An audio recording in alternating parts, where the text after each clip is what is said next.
Assalamualaikum warahmatullahi wabarakatuh. TBK, perkenalkan nama saya Nina Puja Sanusi dengan NIM C0112411074 dari kelas A kelompok 18 praktikum fisiologi.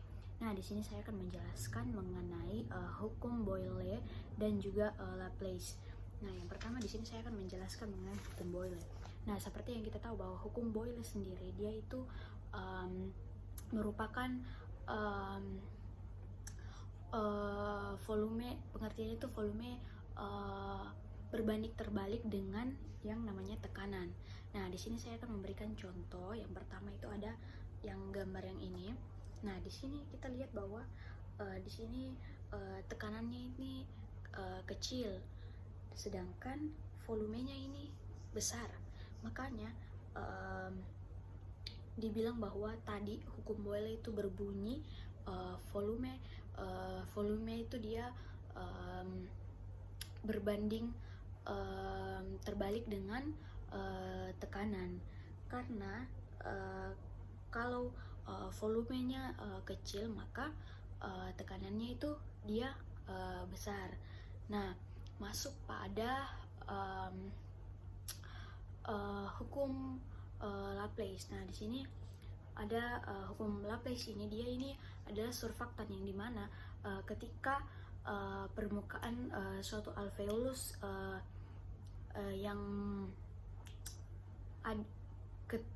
ada surfaktan, maka surfaktan ini gunanya untuk tidak terjadinya suatu kolaps. Nah, kolaps ini surfaktan ini dia gunanya supaya dia itu mengurangi terjadinya yang namanya recoil ataupun complaints. Nah, ada juga yang namanya ekspirasi. Nah, di sini inspirasi. Yang pertama inspirasi. Nah, inspirasi ini di mana otot-otot itu dia akan berkontraksi. Kemudian volumenya itu dia naik dan tekanannya itu rendah. Kemudian masuk sehingga dia itu masuk ke dalam paru-paru. Nah, sedangkan untuk yang kedua itu ekspirasi. Nah, ekspirasi ini ototnya itu dia itu relaksasi. Nah, itu yang tadi saya katakan bahwa volume itu dia berbanding terbalik dengan tekanan, sehingga ini pada ekspirasi otot itu dia akan merelaksasi, kemudian volumenya itu rendah dan tekanannya itu dia meningkat, sehingga udara itu keluar dari paru-paru.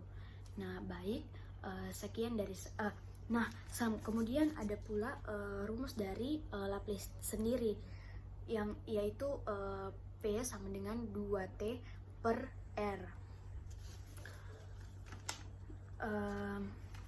Baik, itu saja dari saya. Mohon maaf bila salah kata. Wassalamualaikum warahmatullahi wabarakatuh. TBK, terima kasih Kak.